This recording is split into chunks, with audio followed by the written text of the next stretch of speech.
Hello guys, so this is a review of the Volvo FH made by WSI Models. This is 150 scale.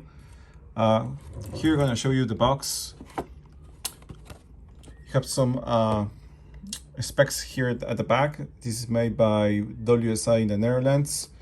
So you can see it's a Volvo licensed product. Here you got the specific models. You can see Volvo FH5 Globe Trotter 6x2 twin steering. This model, the singularity of this model is that it has twin steering. So you can see the front two axles steering and just the rear axle has a traction.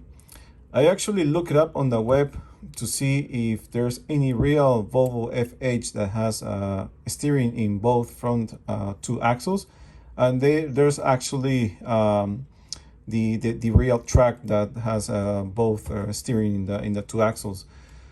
But the little thing that I've noticed is that because the axles are too far apart, they should steer in the opposite direction as the front one.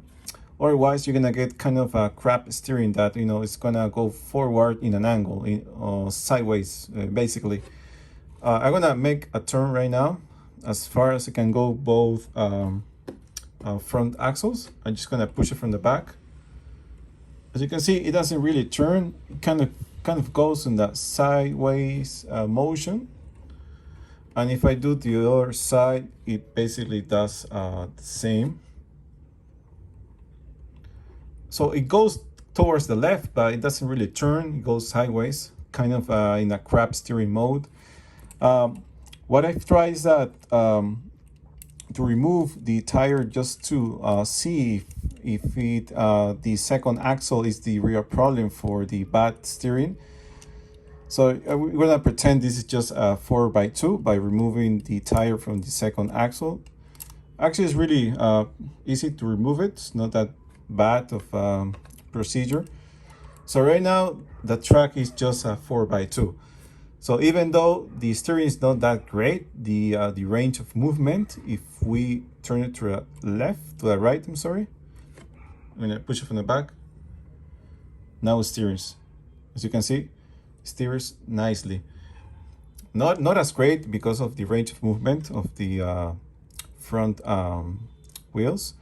If I do for the left, I'm just gonna push it from the back. That's way different. So that's something to consider. The real track actually turns like that, turns both wheels to the same direction. Maybe because this is just a model, it doesn't turn that good. So that's something to keep in mind. So we're gonna put the tires back on. This is really quick. It's not that biggie of an issue. I'm gonna put it back on like so. Push it. Oops, sorry, I just hit the cap. And talking about the cap opens up, so it tilts forward and maintains the position, as you can see here. So you can pose it like that if you want to. There's also some lines here at the back. There's actually 4 lines. They're all the same color. I'm gonna zoom in there so you can see it. They're the same color. I just tuck it in there.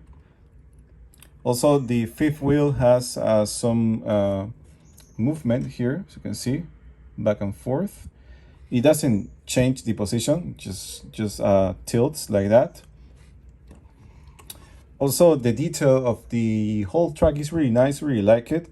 It really looks like the Volvo FH. Even it has the horsepower here on the side, 460.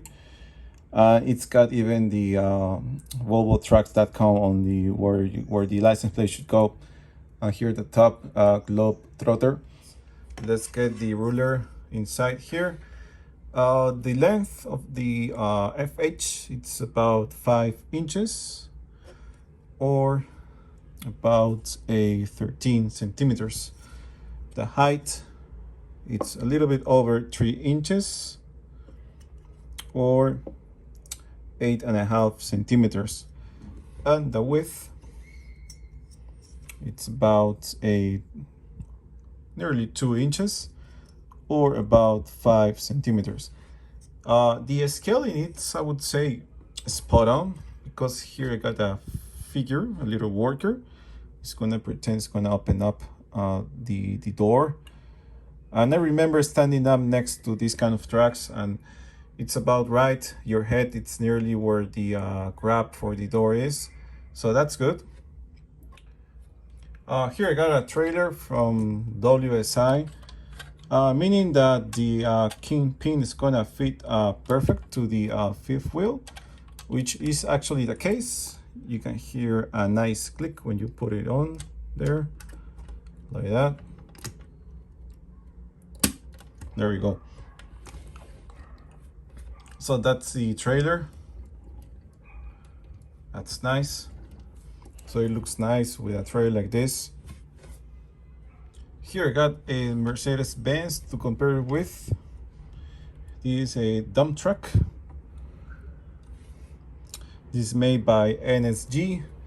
Also, I would say the scaling, it's nearly spot on as well, meaning that the Arox here, it doesn't have a higher cap, because it's just a dump truck compared to the Volvo, which is a hauler, which means that, you know, the driver is gonna sleep inside. He can stand up and walk around the cab.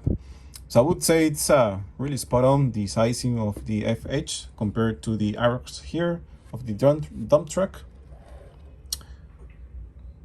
So overall, I would highly recommend this model. Looks nicely, the scaling is good, the details, the materials used here, the quality is all good. So overall, it's a nice model, which you can pair with your any trailer or any other trucks. Thank you.